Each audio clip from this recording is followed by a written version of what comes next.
Hello, जय Shri Krishna. How are you? सारे बच्चे पहले से बढ़िया हो, बढ़िया बने रहो, बढ़िया करते रहो और कुछ इम्प्रूव जरूर करना है, ठीक है।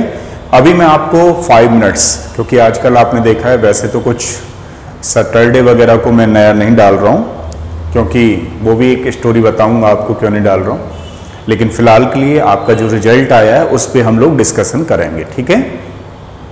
ओनली 5 मिनट्स, क्योंकि आपके पास ज़्यादा मिनट है भी नहीं और देने भी नहीं है। तो देखो 5 मिनट्स से 10 मिनट्स में हम लोग ये डिस्कशन करेंगे कि आप लोग क्या ऐसा करो ताकि और भी इम्प्रूव कर सको, है ना।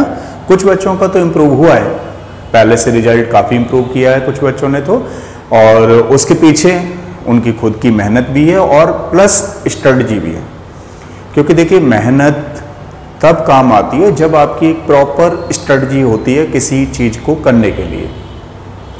और जिन बच्चों का इम्प्रूव नहीं हुआ है उनको भी थोड़ा सा मैं गाइड करना चाहूँगा यहाँ पे कि क्या वो ऐसा करें ताकि लास्ट मोमेंट में अपना पूरा की पूरा गेम चेंज कर दें। समझ रहे हो? अब जैसे मैं देख रहा हूँ बहुत सारे बच्चों ने काफ़ी इम्प्रूव कर लिया है, बहुत सारे बच्चे कॉन्स्टेंटली कुछ सब्जेक्ट में इम्प्रूव कर रहे हैं, ओवरऑल नहीं कर पा रहे हैं। उसके पीछे रीज़न भी है, जैसा कि मैंने अभी बताया, जो इम्प्रूव किए उनके पीछे ये था कि उन्होंने पर डे एक टेस्ट दिया था, है ना। वो मुझे खुद भी कॉल करके कई बार बोलते हैं, मैसेज डाल देते हैं।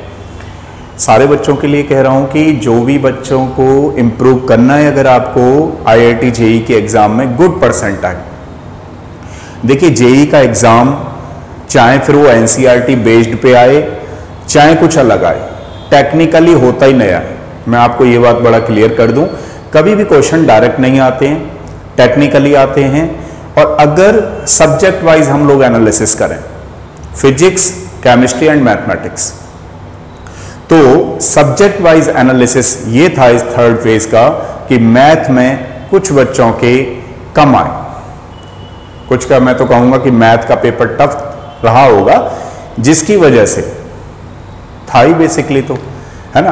अच्छा, केमिस्ट्री में इम्प्रूव किया है, काफ़ी बच्चों ने इम्प्रूव किया है।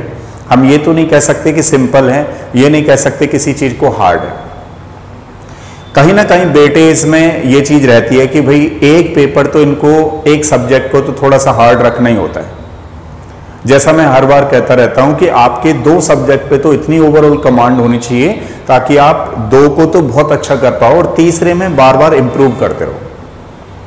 जैसे कुछ बच्चों ने मैथ में भी काफ़ी इंप्रूव किया, सेकंड फेज के कुछ और मार्क्स थे, अभी थर्ड फेज में देख रहा हूं कि इंप्रूव किया, लेकिन जितना होना चाहिए था उतना नहीं है बेसिकली। समझ रहे हो ना। तो अब ये क्वेश्चन दिमाग में आता है कुछ बच्चों के कि भाई हम लोग ऐसा क्या करें ताकि जो है कुछ नया हो। तो देखो इसका एक सही और 2 मिनट में बताने वाला जवाब बता रहा हूं कि JEE का पेपर आपसे बहुत प्रैक्टिस मांगता है। जब आप लोग वहां पर 3 आवर्स में दे रहे होते हो चीजों को, तो वो 3 आवर्स की चीजें आपकी 2 सालों की है। समझ रहे हो आप लोग? तो अब भी आप इंप्रूव कर सकते हो। कोई भी बच्चा, ध्यान रखना, इस बार भी गेम चेंज कर सकता है। रीजन, क्योंकि आप लोगों ने सारी चीजें पढ़ रखी हैं, सारी चीजें रखी हैं, लेकिन उस पर प्रैक्टिस नहीं हो रही है। जब तक आप क्वेश्चन नहीं लगाओगे तब तक आपको एक नया कॉन्सेप्ट पता नहीं लगेगा। जितना ज्यादा क्वेश्चन लगाओगे उतना एक नया कॉन्सेप्ट और आपको बार बार पता लगेगा, जिसके बेस पर आप लोग कुछ और इंप्रूव कर सकते हो।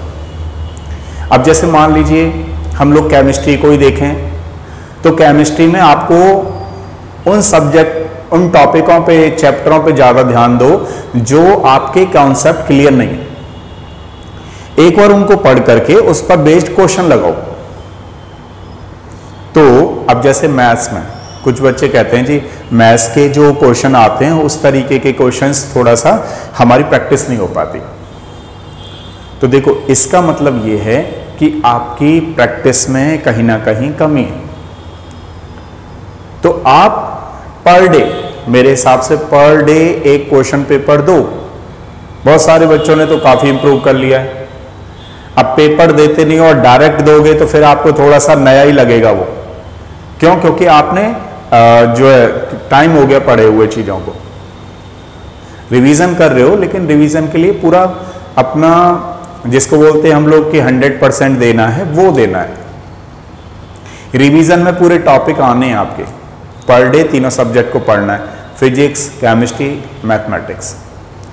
कई बार क्या हो रहा है कुछ बच्चों के साथ कि मान लो एक बार मैथ्स में कम आ रहे मार्क्स, केमिस्ट्री मैथ्स में कम आए तो मैथ्स में बहुत अच्छा इंप्रूव कर लिया, और केमिस्ट्री में पहले अच्छे थे या फिजिक्स में पहले अच्छे थे, उसमें थोड़ा सा कम हो गया।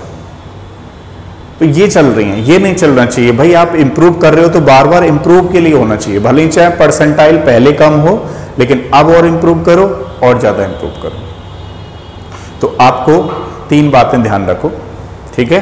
सबसे पहले क्या करना है कि अपना रिवीजन थ्योरी के साथ पूरा करिए, और करने के बाद उस पर बेस्ड जो भी चैप्टर आप पढ़ रहे हो उस पर बेस्ड कम से कम नहीं तो 100 क्वेश्चन करने हैं, कम से कम 100 क्वेश्चन एक चैप्टर के लिए।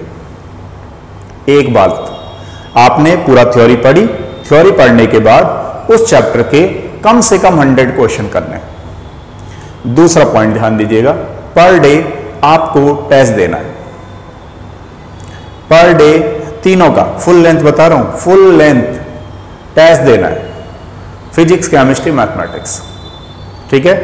तीसरा और आखिरी जो आपको काम करना है वो ये करना है कि जहां पर गलती है आपकी, जो क्वेश्चन गलत हो जा रहे हैं, उन क्वेश्चनों को आप देखो कि उसका आंसर क्या था और आपसे क्या गलती हुई थी।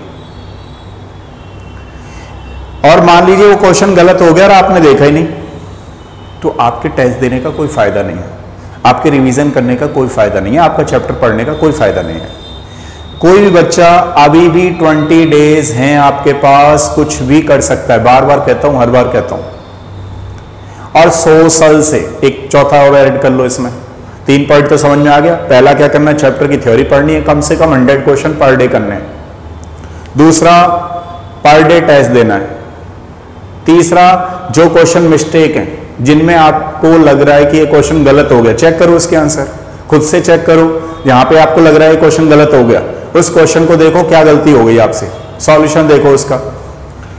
फोर्थ और ऐड कर लो इसमें, फोर्थ ऐड ये कर लो कि सोशल एक लिखा होता ना पहले, एम्बेसडर गाड़ी चलती थी मिनिस्टर वगैरह वगैरह की, तो वहां पीछे लिखा होता था, अभी भी लिखा होता था शायद, प्लीज कीप द डिस्टेंस।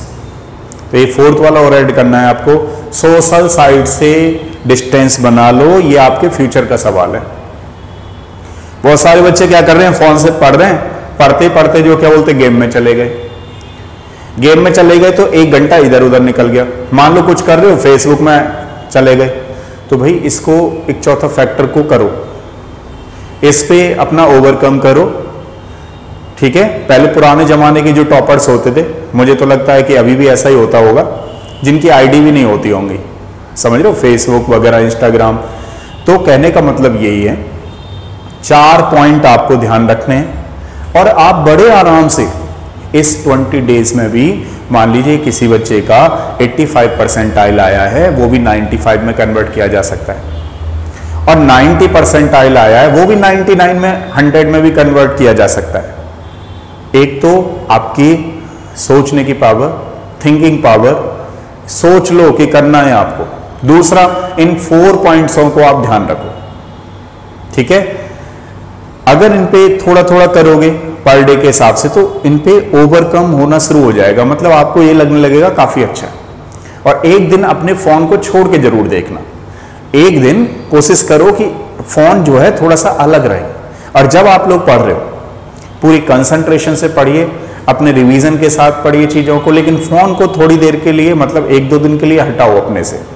अब आप कहोगे सर टेस्ट पेपर कैसे दें, तो टेस्ट पेपर देने के लिए आप लैपटॉप पे यूज कर सकते हो, फोन का यूज कर सकते हो। जैसे ही आपने टेस्ट पेपर दिया, उसके बाद फोन को फिर हटा के रख दो। इससे 2-3 चीजों में फर्क पड़ेगा। पहली चीज, टाइम वेस्ट हो रहा है अननेसेसरी, वो कम होगा।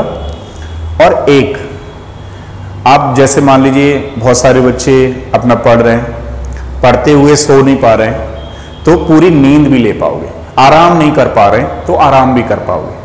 अभी हो क्या रहा है, जैसे मान लीजिए पढ़ रहे हैं, पढ़ते पढ़ते फोन चलाने लग गए, तो उसमें क्या हो पा रहा है कि आपकी जो नींद है वो भी कंप्लीट नहीं हो पा रही है, जिसकी वजह से थोड़ा टायर्डनेस हो सकती है आपको। तो कहने का मतलब नींद पूरी लीजिए, आराम कीजिए, आराम के साथ साथ फोन मत लगाइए, ठीक है, इससे थोड़ा सा बचेंगे।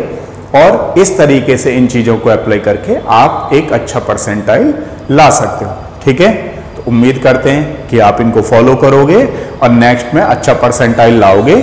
खुद पे भी कॉन्फिडेंस रखना बहुत जरूरी है, अपने आप पे विश्वास रखना आपको बहुत ही जरूरी है, ठीक है। नेक्स्ट में मिलेंगे, तब तक के लिए थैंक यू सो मच। और एक और चीज जो लास्ट में रह गई, जब भी लाइव कर रहे हैं आप लोगों के लिए कोशिश कर रहे हैं ज़्यादा से ज़्यादा करें, तो लाइव क्लास भी लिया करिएगा, ठीक है। उसमें हम लोग P/S प्रीवियस ईयर क्वेश्चंस कर रहे हैं सारे के सारे, तो उसमें क्या है थोड़ी सी चीज़ें और निकल करके आती हैं। कईयों बार ऐसा होता है जो चीज़ आपको नहीं आती है, अगर आप जल्दी में देख लोगे तो वो चीज़ आपका टाइम यूटिलाइज हो जाएगा, ठीक है। मान लो आप कहीं से ढूंढ करके कर रहे हो उस क्वेश्चन को, तो थोड़ा टाइम ज़्यादा लग जाएगा। तो जब अगर क्वेश्चंस की लाइव क्लास चल रही है तो स्पेशली उसको जरूर रहना, ठीक है ना। थ्योरी की तो उतना जरूरी नहीं है, क्योंकि थ्योरी आपने बहुत कर रखी है, ठीक है। नेक्स्ट क्लास में मिलते हैं, मतलब नेक्स्ट टर्न पे मिलते हैं, तब तक के लिए थैंक यू सो मच।